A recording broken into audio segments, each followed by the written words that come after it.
Video کو like کر کے آگے شیئر ضرور کر دینا. تشریف لائے. لیکن جیسے قرآن ایک بار نازل ہوا ہر سال اس کا جشن منایا جاتا ہے، میلاد النبی کا جشن بھی ہر سال منایا جا رہا ہے.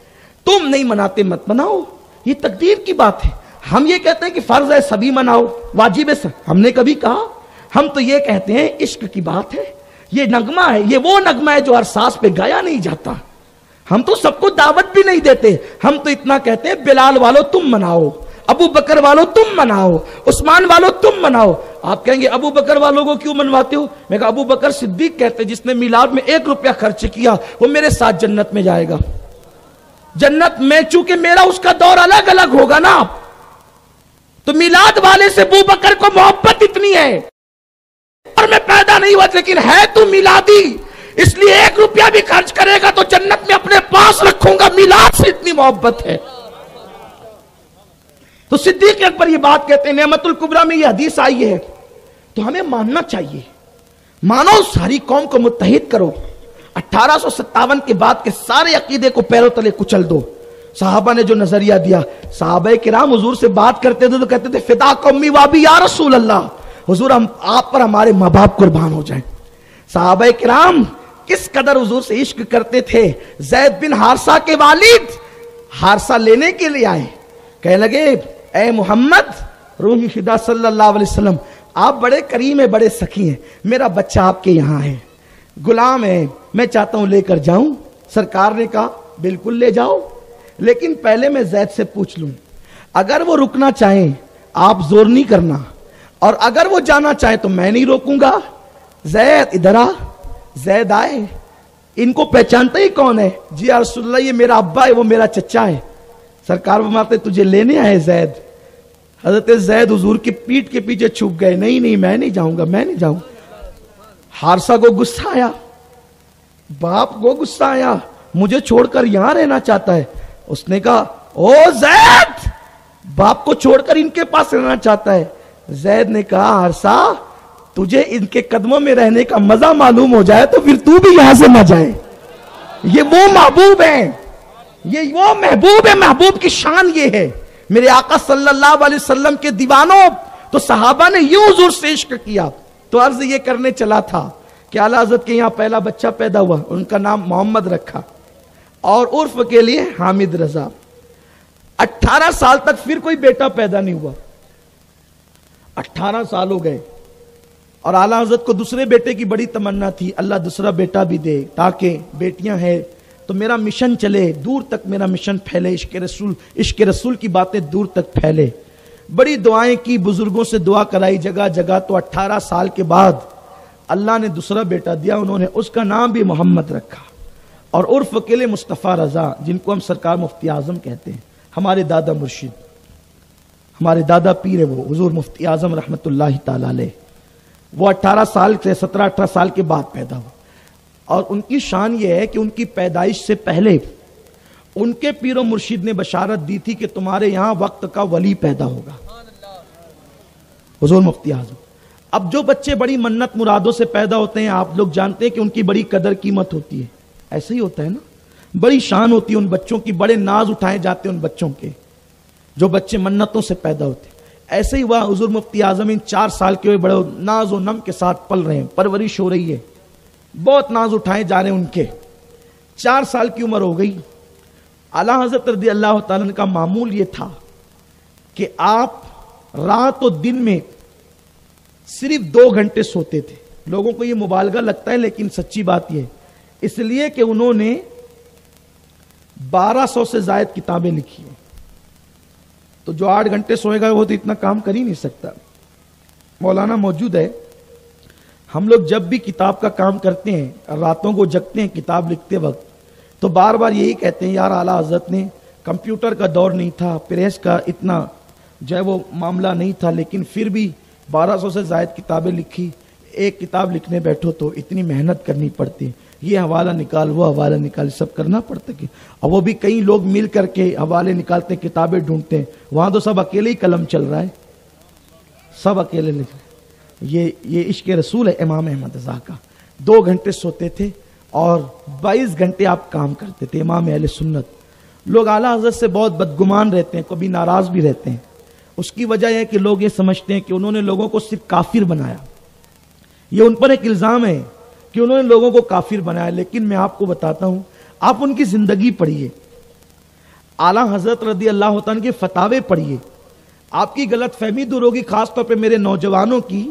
اعلیٰ حضرت فرماتے ہیں اگر کسی کے قول میں, فرماتے کسی کے قول میں اگر 99 معنی کفر کی طرف جاتے ہوں اور 1 معنی ایمان کی طرف جاتے ہوں تو اس کو کافر نہیں کہا جائے گا. اتنے محتاط امام احمد رضا. اور اعلیٰ حضرت رضی اللہ تعالیٰ نے جن جن لوگوں پر کفر کا فتویٰ دیا تو خود نہیں دیا, یہ لوگوں کو نہیں پتا ہے, لوگوں کو نہیں معلوم ہے. جو لوگ بس پروپیگنڈا ہے نا, اس کا پروپیگنڈے کا شکار ہے. اعلیٰ حضرت نے جو گستاخیاں حضور کی شان میں کی گئی تھی, ان گستاخیوں کو عربی میں اس کا ترجمہ کیا اور عربی میں کر کے اس کو مدینہ منورہ مکۃ المکرمہ بھیجا, اور ان مفتیوں سے کہا کہ جو ایسا عقیدہ رکھے اس کے بارے میں آپ لوگ کیا کہتے ہیں. تو مکہ اور مدینہ منورہ کے وہ علماء, یہ 1921 سے پہلے کی بات ہے, اس وقت وہاں پر اہل سنت و جماعت کی حکومت تھی, وہاں جلوس بھی نکلتا تھا, وہاں کے علماء اکثریت سنی تھے, اور وہاں جنت البقیع میں مزارات پہ گنبد بنے ہوئے تھے, جنت المالا میں مزارات پر گنبد بنے ہوئے تھے. وہ گنبد کی تصویریں ابھی بھی انٹرنیٹ پر ملتی ہے. حضرت امیر حمزہ کے مزار پہ گنبد بنا ہوا تھا. یہ سب 1924 سے پہلے کی باتیں, گنبد وغیرہ. یہ بعد میں ان لوگوں نے توڑا ہے, شہید کیا اس کو, یہ کہہ کر کہ معاذ اللہ جو ہے وہ مزارات پہ گنبد بنانا جائز نہیں, اور یہ اور وہ. یہ سعودی نے یہ سب بعد میں کیا ہے, لیکن اس وقت تک اس طریقے کے غلط نظریات نہیں تھے. میرے آقا علیہ الصلوۃ والتسلیم کے پیارے دیوانوں, تو اعلیٰ حضرت نے سوال کیا. ان علماء نے کہا کہ جن لوگوں نے رسول پاک کی شان میں ایسی توہین اور بے ادبی کی وہ لوگ کافر ہے, اور ان کے کفر میں جو شک کرے وہ بھی کافر ہے, عقیدہ معلوم ہونے کے بعد. تو تب امام احمد رضا نے ان لوگوں پہ کفر کا فتویٰ دیا, اور وہ بھی 4 لوگ تھے وہ جنہوں نے توہین کی تھی. اعلیٰ حضرت رضی اللہ تعالیٰ نے یہ نہیں کہا کہ ہر بندہ کافر ہے, معاذ اللہ, اس طرح نہیں, بلکہ جو ایسا عقیدہ رکھتا ہے گستاخی کا وہ کافر ہے, یا عقیدہ معلوم ہونے کے بعد اس کی تصدیق کرتا ہے کہ یہ صحیح ہے وہ کافر ہے.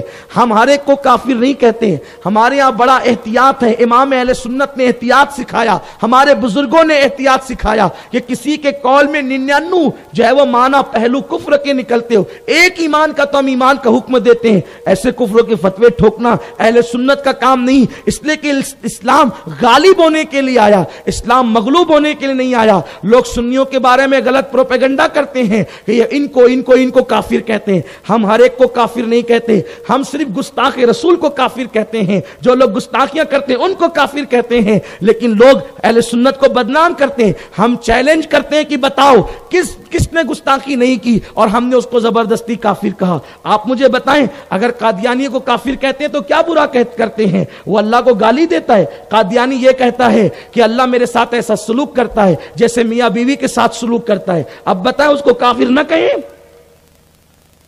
اس کی قبر پہ پھول چڑھائیں, قوم کو آگاہ نہ کریں. لوگ کہتے ہیں نہیں جی کافر مت کہو, تو اب کیا کہیں؟ اللہ کو بھی گالی دے رہے, اب کیا کہیں؟ اس لیے کافر ان کو کہتے ہیں تاکہ عوام ان سے بچیں, ان کا اصل چہرہ بے نقاب ہو.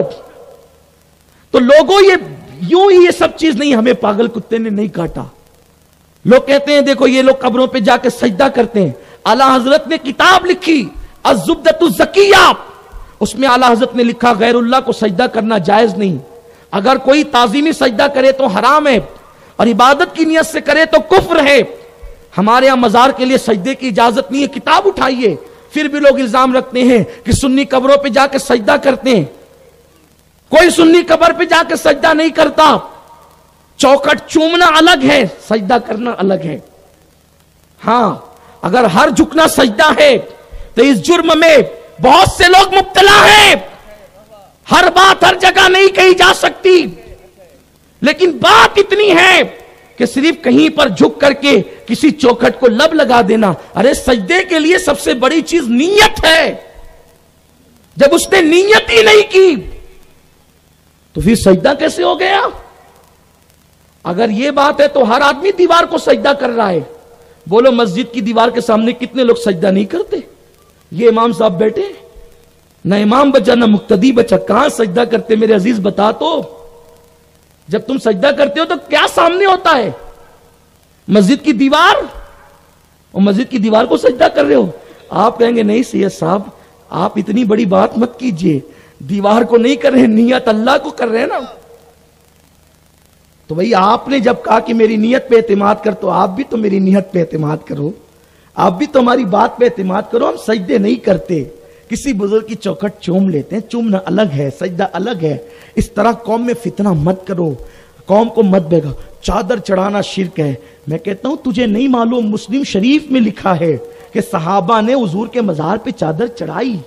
صحابہ نے چڑھائی. اٹھا کے دیکھ مسلم شریف. اگر نہ ملے, ہم نہیں بتا سکے, جو چور کی سزا وہ ہماری سزا.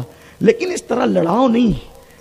دو بھائی ہے, دونوں آپس میں لڑتے, وہ کہتا جائز وہ کہتا ناجائز. ماں پریشان ہے, دیکھ رہی ہے, ارے تمہارا دادا تو چادر ہی چڑھانے والا تھا, تیرا باپ بھی تو چادر, تم کیوں لڑ رہے ہو؟ ماں کہتی کیوں لڑ رہے ہو, کیوں؟ تو تب جو بیٹا سنی ہوتا بولتا یہ نیا لایا نا, جب میرا باپ یہ تھا تو اس کو بھی باپ کا وفادار رہنا چاہیے نا. یہ چیز ہوتی ہے. اور ہم یہ سمجھانا چاہتے ہیں, آپ سمجھو لڑائیاں ختم ہونی چاہیے. میرا دل چاہتا ہے اللہ کرے لڑائیاں ختم ہو جائے, لوگ متحد ہو جائیں. لیکن کب؟ صحابہ, اہل بیت کے, اولیاء کے